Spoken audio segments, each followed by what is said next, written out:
आपने personal life sacrifice करी है to some extent, to a lot of extent for professional career. कोई है आपकी लाइफ में ऐसा जिसको you can point out and be like जिसने आपके लिए सबसे ज़्यादा सैक्रिफाइस किया? अम्मी, my mother. Why would you say that?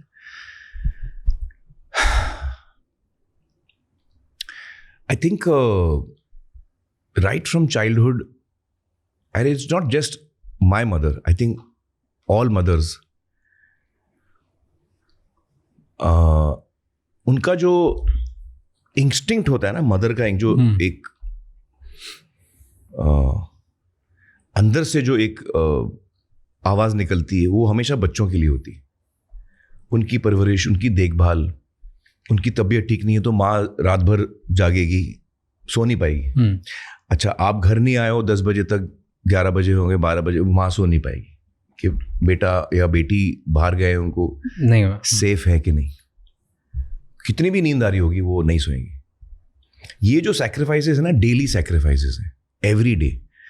तो जब आप बच्चे होते हो और 18 साल तक आपकी उम्र हो जाती है, तो वो 18 सालों में जो माँ जितनी सैक्रिफाइसेस करती है, वो हम लोग उसको कंपेयर ही नहीं कर सकते, उसके नज़दीक भी नहीं आ सकते। तो आई थिंक अम्मी is the one who has sacrificed a lot, not just for me but for all the 4 of us, चारों बच्चों के लिए जो सैक्रिफाइस अम्मी ने किया है, जो एक सेल्फलेसली बच्चों के लिए सोचा है और बच्चों के लिए जिया है सबसे ज़्यादा। या I would say my mother has done the same.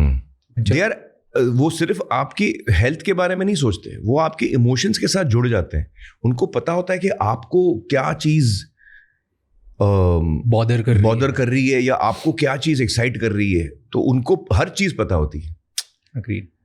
जैसे मैं टेनिस में बहुत एक्साइटेड हुआ करता था, तो मुझे रात भर नींद नहीं आती थी। अगले दिन मैच है तो मैं रात को सो नहीं पाता था। अभी जैसे रिलीज आती है तो मैं सो नहीं पाता हूँ, वो एक्साइटमेंट। तो जब मैं मैच के लिए जाता था तो अम्मी को पता होता था कि यार ये उसका पूरा फोकस मैच पे। तो मैच के बाद शाम को जब मैं लौटता था तो अम्मी used to be waiting for me. ऐसा कभी नहीं हुआ कि किसी और ने दरवाजा खोला है, चांस ही नहीं है। मेरी घंटी बजी, अम्मी ने दरवाजा खोला, क्या हुआ, जीते के हारे, फर्स्ट क्वेश्चन।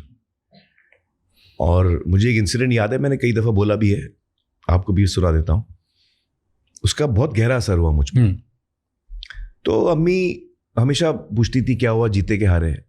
ज़्यादातर मैं जीतता था। Okay. तो मैं वो कहता था कि हाँ जीता, चलो शुक्र है, to give me a hug. And अम्मी लव्स चाय, तो वो हम लोग को बचपन से चाय की आदत हो गई थी, तो चाय बनाती थी, हम लोग बैठ के चाय पीते थे। एक दिन क्या हुआ, ऐसे ही मैं घर आया, अम्मी ने पूछा क्या हुआ, जीते के हारे। मैंने कहा हाँ जीते, अरे चलो शुक्र है। चाय पी रहे थे हम लोग हॉल में बैठ के, और अम्मी ने कहा suddenly out of the blue, सोचते सोचते, कि जिस लड़के के साथ आज तुमने खेला वो भी अभी घर पहुंचा होगा, और उसकी अम्मी ने उससे पूछा होगा कि तुम जीते के हारे, उसने बोला होगा मैं हारा। तो इस वक्त उसकी अम्मी को बुरा लग रहा होगा। ये अम्मी ने कहा। मैं सुन के इतना शॉक हो गया। एक तो मुझे लगा कि वो लड़का जो हारा है मुझसे, वो अभी घर गया होगा, उसकी अम्मी ने पूछा, उसकी अम्मी को बुरा लग रहा होगा। सडनली मैं सोच रहा था कि मैंने जीत के कोई गलती तो नहीं की। सडनली मुझे भी बुरे लगने लगा, यार उसकी माँ को बुरा लग रहा होगा अभी। फिर मैंने अम्मी को देखा, मैं सोचा अम्मी को ये थॉट कहाँ से आया। उसने लड़के का नाम भी पता नहीं अम्मी को, ना उसका चेहरा देखा है। तो अम्मी में ये क्वालिटी है कि वो दूसरे आदमी का दर्द बहुत जल्दी समझ लेती हैं और पकड़ लेती है। केयरिंग, हर इंसान में अलग अलग इंटेलिजेंसेस होते हैं। जो इंटेलिजेंस ऑफ केयरिंग होती है वो अम्मी में बहुत ज़्यादा है। तो वो ये उनका मन ऑटोमेटिकली वहाँ गया कि यार वो मेरे जैसे एक माँ है जिसको इस वक्त बुरा लग रहा होगा, वो उस माँ के लिए उनको बुरा लग रहा है, जिसको देखा भी नहीं उन्होंने, जिसका नाम भी नहीं पता है। तो उसका बहुत गहरा असर मुझ पे हुआ वो इंसिडेंट का। वो इंसिडेंट मैं शायद 11 साल का था, मैं भूल नहीं पाया।